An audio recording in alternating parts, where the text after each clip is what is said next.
Welcome you for the session and greetings to you once again. We'll continue to learn about the foundations of logical reasoning and emotional intelligence. This is the part 3 of logical reasoning and emotional intelligence. If you had missed last two parts, you can just look at it for more details and learnings. So in this part, we will learn about the different subtopics that are under logical reasoning, verbal reasoning. The next topic under logical reasoning, verbal reasoning is essential part. Though there are so many things that are interrelated with one another, there would be surely something that would be most important and essential, and without that particular thing, the other thing could not be existent, or it needs that thing for its liveliness. So we need to find it with careful thinking, and essential part helps us in that. Let us look at an example for essential part. So the question is school. You have to find what is essential for school. Option A, student. Option B, report card. Option C, test. Option D, learning. You may guess your answer.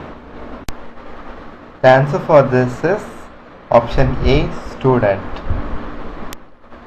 Let us look at the explanation for this. So in schools, students play a very vital part, and without students, no school can be existent. Without all other things, it can still exist, and students are the most crucial part. Now let us look into another classification of logical reasoning, verbal reasoning, that is analyzing arguments. So analyzing argument is another classification of the logical reasoning, verbal reasoning, that is analyzing to learn something from it or to derive a conclusion based on the supporting evidences. Basically, it helps us to analyze the information, process the information, and also make a conclusion or decision out of the information that is gathered.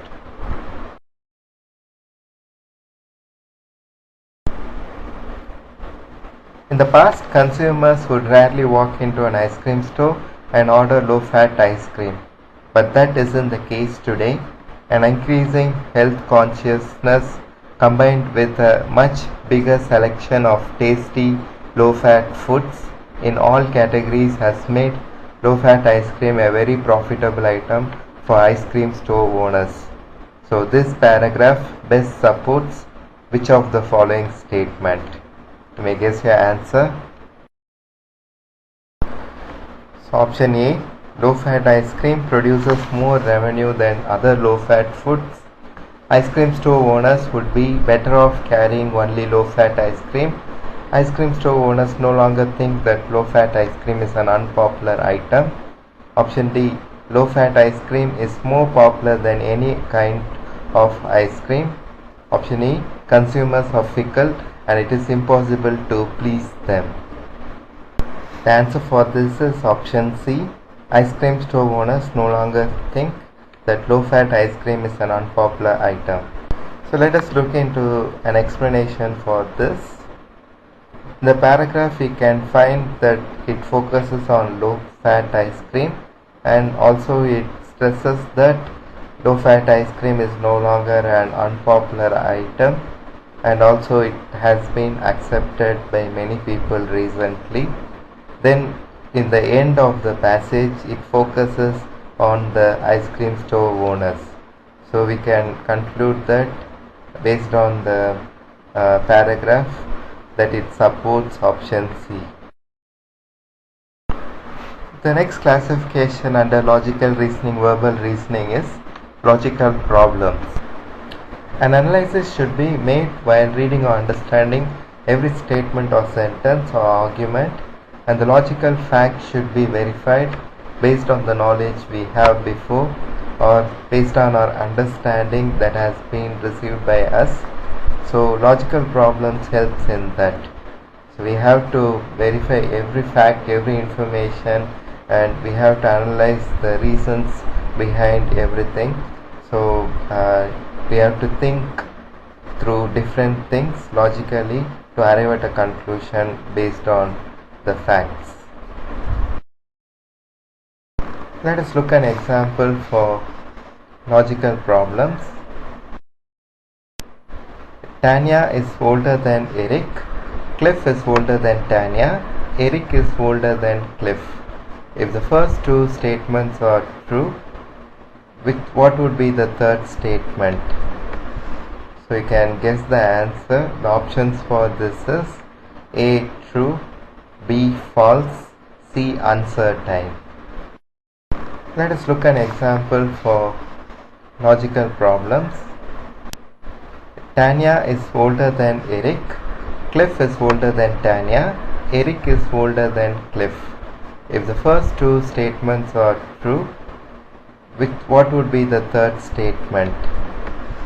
So you can guess the answer. The options for this is A. True, B. False, C. Uncertain.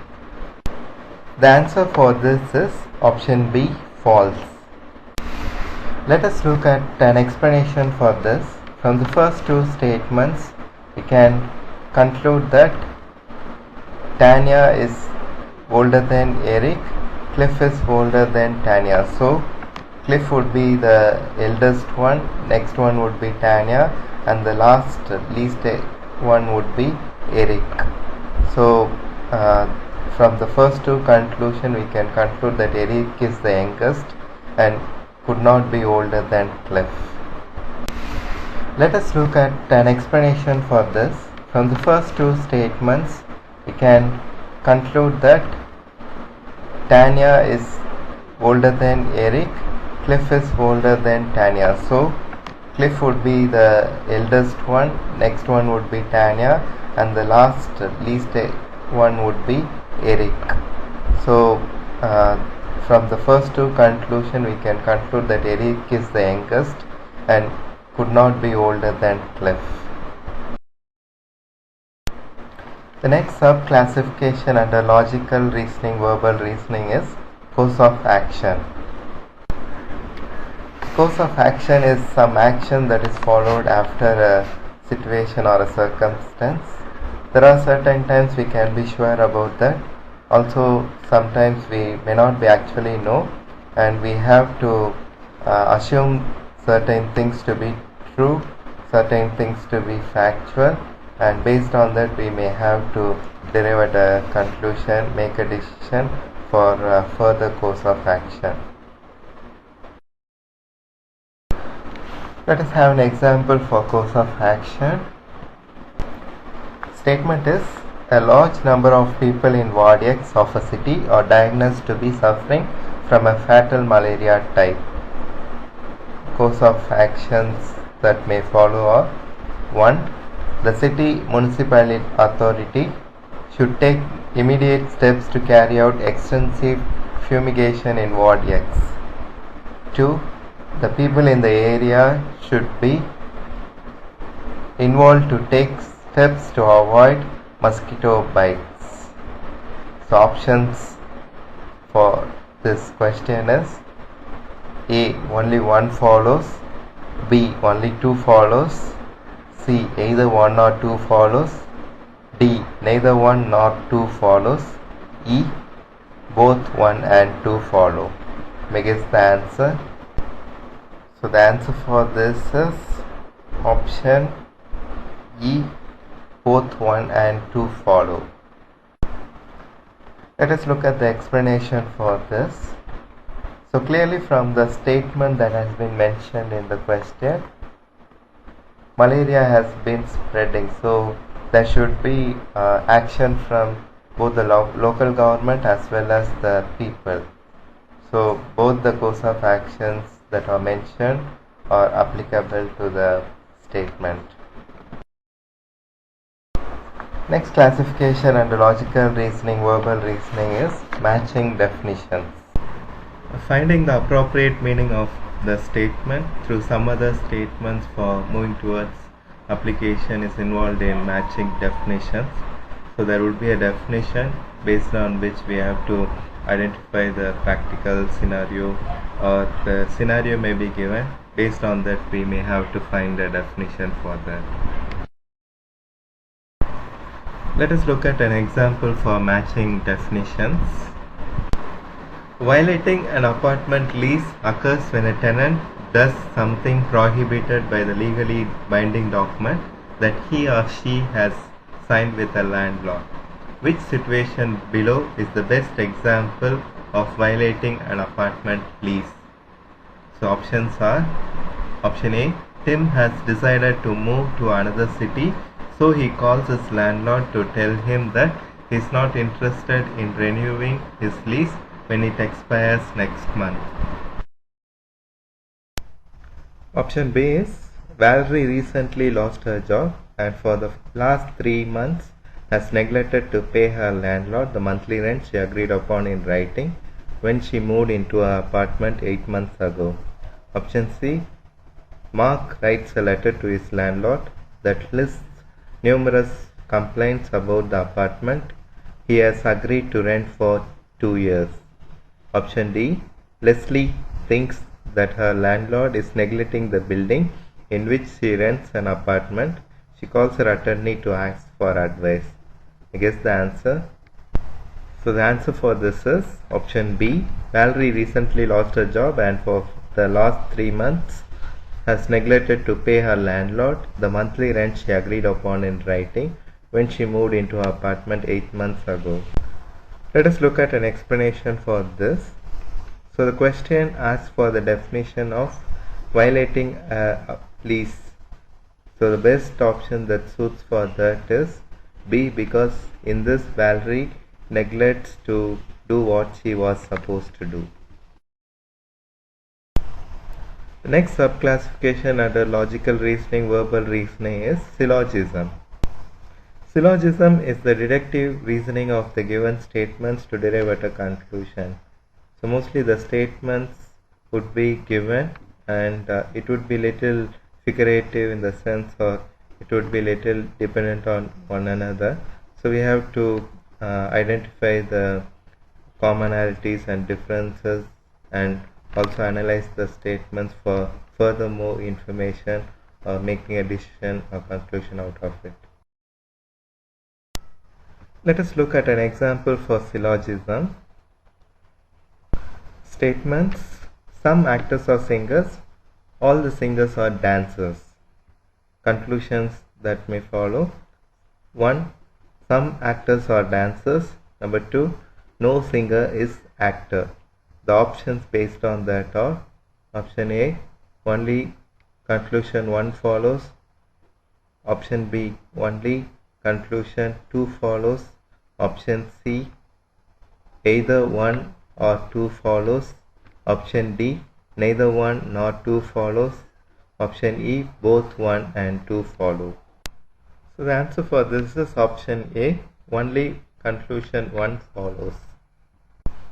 Let us look at an explanation for this. So from the statements, some actors are singers, all the singers are dancers, we can conclude that some singers are also actors and some actors are also dancers. So based on these conclusions, we can look at the conclusions that are given in the question. So conclusion 1 is some actors are dancers. That could be true. And second conclusion is no singer is actor. That could not be true, because some actors are singers from the statement 1. The last classification under logical reasoning, verbal reasoning is statement assumptions. Some assumptions are usually made while we think about something or some sentence or statement or argument, but usually it needs some alignment with what is already known and what is actually factual. So for it to be more appropriate and relevant as well as reasonable. So there are many times we have to make assumption, but it needs to be also reasonable. Statement assumption helps us in that. We'll look at an example for statement assumptions. The statement is, it is desirable to put the child in school at the age of 5 or so. Assumptions that may follow are: number one, at that age the child reaches appropriate level of development and is ready to learn. Second assumption, the schools do not admit children at the age of 6. So based on the question, the options are: option A, only assumption 1 is implicit; option B, only assumption 2 is implicit; option C, either 1 or 2 is implicit; option D, neither 1 nor 2 is implicit; option E, both 1 and 2 are implicit. You may guess the answer. The answer for this is option A, only assumption 1 is implicit. Let us look at an explanation for this. From the statement we may have many assumptions, and the assumptions that are given in the questions are also possible. But which one would be more appropriate and relevant and could be actually derived from the statement itself is the first assumption, that is, child has the appropriate level of development at that point of time. So we cannot conclude the second assumption because many of the schools we know actually admit students till 14 years of age, though they may be part of school or not part of school. There are also options for open education. So second option could not be implicit. We are coming to the conclusion for part 3 of logical reasoning and emotional intelligence. So here are the references for that. You may use the following references for your further learning and practice of part 3 of logical reasoning and emotional intelligence. So we will conclude with this. We'll meet up for the next session. Thank you so much for listening.